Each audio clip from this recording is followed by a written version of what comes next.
wadau wa michezo, kama tulivyokuwa tumekubaliana bana, kila siku za Jumatano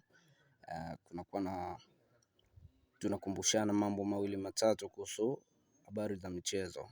Bana, hebu shuka hapo kwenye comment uniambie kuna taarifa njema juu ya mwekezaji au mfadhili wa Young Africans GSM bwana Ghalib Bilali, ambaye yeye kwa upande wa klabu ya Young Africans atakuwa ndo mgeni rasmi kabisa kwenye mechi ya mwisho ya kuhitimisha hatua ya makundi, ambayo ni mechi ya maamuzi kwa upande wa Young Africans.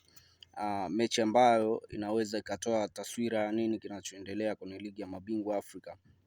Shuka kwenye comment hapo chini na uniambie unahisi ni jambo sahihi kwa wakati huu ambao Yanga wanacheza kwa pressure kubwa mechi yao ya mwisho ya ligi ya mabingwa.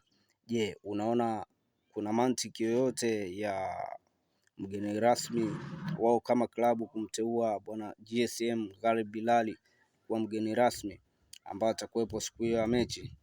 Ni jambo la kukaa na kusubiri tuone nini kitakachotokea au nini ambacho wachezaji watakwenda kuimprove. Tunajua chini ya carpet kuna motisha na yeye anasimama katika eneo lile la mashabiki kwa maana mchezaji wa 12, lakini pia utaona kwa namna moja au nyingine hii ni nafasi yake sasa kuweza kukaa chini na kuzungumza na wachezaji akishirikiana na rais wa klabu Engineer Hersi Said, lakini makamu wa rais Arafat Said, pia mkurugenzi wa benchi la ufundi, meneja pamoja na uongozi mzima wa Yanga. Ni wakati wao sasa kuweza kukaa chini na kupiga mahesabu. Huu ni muda wa calculator. Kwa hiyo hebu tukae chini tusubiri tuone nini ambacho Young Africans watafanya. Lakini pia upande wa pili kuna habari njema ambazo unaweza ukashuka hapo chini kwenye comment ukaniambia. Kibu Denis watu wameshafanya biashara, ameelekea kule nchini Libya kwenye klabu ya Al Nassr. Je, ulikuwa ni wakati sahihi sasa kwa Kibu Denis kuondoka?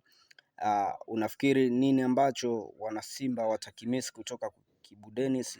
Na je, kwa wakati huu anaweza kaenda akawa msaada katika klabu ya Al Nassr kwenye ligi ya Libya?